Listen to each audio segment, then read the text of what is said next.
দেওভুগ মাদ্রাসা ইস্যুতে শিক্ষার্থীদের অবস্থান, সামনে এলো ঘটনার ধারাবাহিকতা।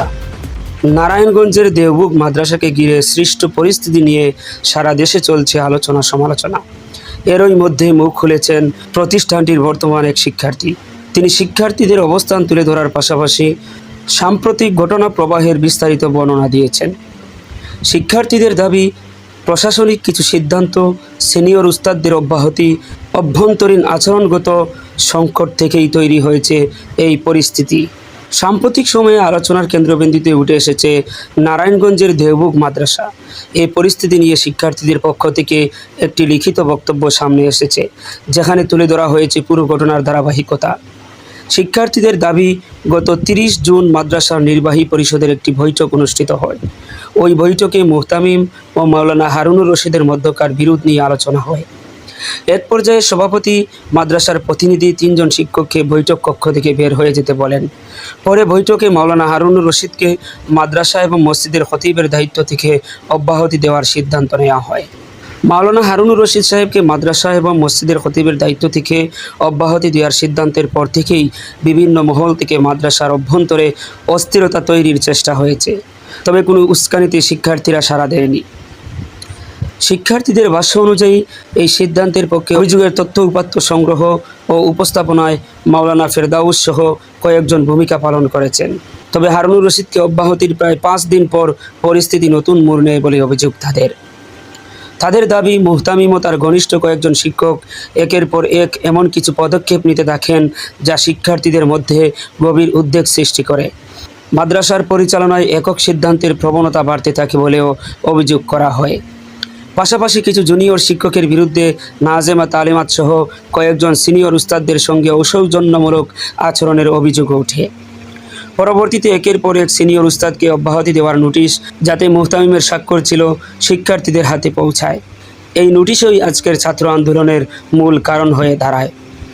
শিক্ষার্থীদের দাবি, অব্যাহতির নোটিশ হাতে পৌঁছার পর তাদের মধ্যে তীব্র ক্ষোভের সৃষ্টি হয়। এরপর অব্যাহতি পাওয়া উস্তাদদের সঙ্গে সাক্ষাৎ করেন তারা। শিক্ষার্থীদের ভাষ্য, উস্তাদদের কষ্ট, বেদনা ও অশ্রু তাদের গভীরভাবে নাড়া দেয়। তাদের মনে হয়েছে সংশ্লিষ্ট উস্তাদরা মানসিকভাবে প্রচণ্ড চাপের মধ্যে ছিলেন। এরই প্রতিবাদে শিক্ষার্থীরা মুহতামিম সহ সংশ্লিষ্টদের পদত্যাগ, অব্যাহতি পাওয়া সিনিয়র উস্তাদদের পুনর্বহাল এবং মাদ্রাসায় ন্যায়ভিত্তিক পরিবেশ ফিরিয়ে আনার দাবিতে শান্তিপূর্ণ অবস্থান কর্মসূচি পালন করেন। শিক্ষার্থীরা বলেন, আমরা শুধুমাত্র আমাদের প্রিয় প্রতিষ্ঠান, সম্মানিত সিনিয়র উস্তাদদের মর্যাদা এবং মাদ্রাসার ন্যায়সঙ্গত পরিবেশ রক্ষার দাবিতে শান্তিপূর্ণভাবে আন্দোলন করতে বাধ্য হয়েছি। শিক্ষার্থীদের অভিযোগ, কর্মসূচি চলাকালে বহিরাগত কিছু ব্যক্তি মাদ্রাসায় প্রবেশের চেষ্টা করেন এবং এতে উত্তেজনাকর পরিস্থিতির সৃষ্টি হয়। তবে তাদের দাবি, শিক্ষার্থীরা সর্বোচ্চ ধৈর্যের পরিচয় দিয়েছে এবং কোনো ধরনের সংঘাতে জড়ায়নি। বিভিন্ন দিক থেকে কর্মসূচি প্রত্যাহারের চাপ থাকলেও তারা শান্তিপূর্ণভাবে নিজেদের দাবিতে অটল ছিলেন। ঘটনার পর বিষয়টি নিয়ে সারা দেশে ব্যাপক আলোচনা সমালোচনা শুরু হয়। শিক্ষার্থীদের পক্ষ থেকে বলা হয়, পুরো ঘটনা না জেনেই অনেকে বিভিন্ন মন্তব্য করছেন এবং বিভিন্ন রাজনৈতিক দলের সঙ্গে বিষয়টিকে সম্পৃক্ত করার চেষ্টা করছেন। তবে তারা স্পষ্টভাবে দাবি করেন, এই আন্দোলনের সঙ্গে কোনো রাজনৈতিক উদ্দেশ্য বা দলের সম্পৃক্ততা নেই। পরিস্থিতি স্বাভাবিক করতে মাদ্রাসায় উপস্থিত হন মুফতি মনির কাসেমি, এলাকার জাকির খান, মাওলানা ফেরদাউস সহ বিএনপির মহানগরীর কয়েকজন নেতা। দীর্ঘ আলোচনার পর শিক্ষার্থীদের জানানো হয়, মাওলানা হারুনুর রশিদকে শপথে পুনর্বহাল করা হবে। পাশাপাশি পরিচালনা পরিষদ আগামী 3 দিনের মধ্যে শিক্ষার্থীদের উত্থাপিত দাবিগুলো বিবেচনা করে প্রয়োজনীয় সিদ্ধান্ত নেবে বলেও আশ্বাস দেওয়া হয়। দেওভুগ মাদ্রাসাকে ঘিরে চলমান এই পরিস্থিতিতে শিক্ষার্থীরা বলছেন, তারা কোনো ব্যক্তি, গোষ্ঠী বা রাজনৈতিক উদ্দেশ্যে আন্দোলনে নামেননি, বরং তাদের দাবি, প্রিয় প্রতিষ্ঠান, সিনিয়র উস্তাদদের মর্যাদা এবং মাদ্রাসার ন্যায়ভিত্তিক পরিবেশ রক্ষার স্বার্থেই তারা শান্তিপূর্ণভাবে অবস্থান নিয়েছেন। এখন দেখার বিষয়, পরিচালনা পরিষদ ঘোষিত সময়ের মধ্যে কী সিদ্ধান্ত নেয় এবং এই সংকটের স্থায়ী সমাধান কতটা দ্রুত আসে।